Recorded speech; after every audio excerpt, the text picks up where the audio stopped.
I was told I had a UTI, but now I've not got long left. Laura Nixon, 59, was told she had a UTI by doctors when she complained of stomach pains and said antibiotics did not help. A woman who was told she had a urinary tract infection, UTI, discovered her stomach pains were actually stage 4 pancreatic cancer. Laura Nixon, 59, from Windsor, Berkshire, had been suffering from intense pain in her stomach after being diagnosed with ulcerative colitis in April 2024. Despite antibiotics not working and the pain persisting, Laura was repeatedly told by doctors that she likely had a UTI. She assumed medics had been checking for cancer markers because she'd previously had her gallbladder removed. After taking herself to A&E in April due to the persistent pain, she was told she would have to wait for a CT scan. Instead, she decided to have some health checks done with her GP before going on a cruise with her mum. Her GP immediately arranged for a scan of her colon. By 3:30 p.m. that day, Laura was given the devastating news that she had stage 4 pancreatic cancer and had 5 years to live. She is now in Germany, preparing to undergo alternative private transarterial chemoembolization treatment after choosing not to undergo chemotherapy on the NHS. Laura said, "I don't think I have ever processed it. I go to bed at night and think if I wake up in the morning, it's a bonus. See people every day, catch up with people. I can't allow myself to be sad.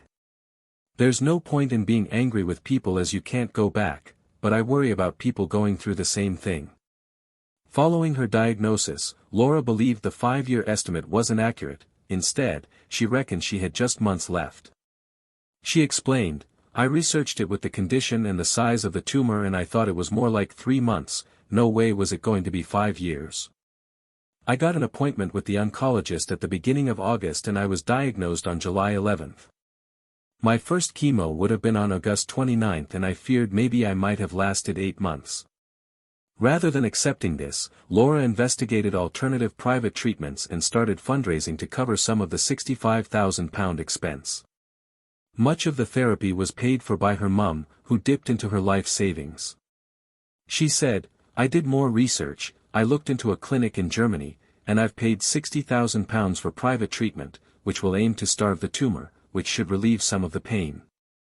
On Wednesday, September 3rd, in Frankfurt they're going to take some blood to produce hormones from it and then they block oxygen to my pancreas and suffocate it to stop it getting any bigger. Then in Munich I've got 2 treatments on my lungs and the last day they do my liver. They are going to do intensive injections on the tumors as they've spread around my body.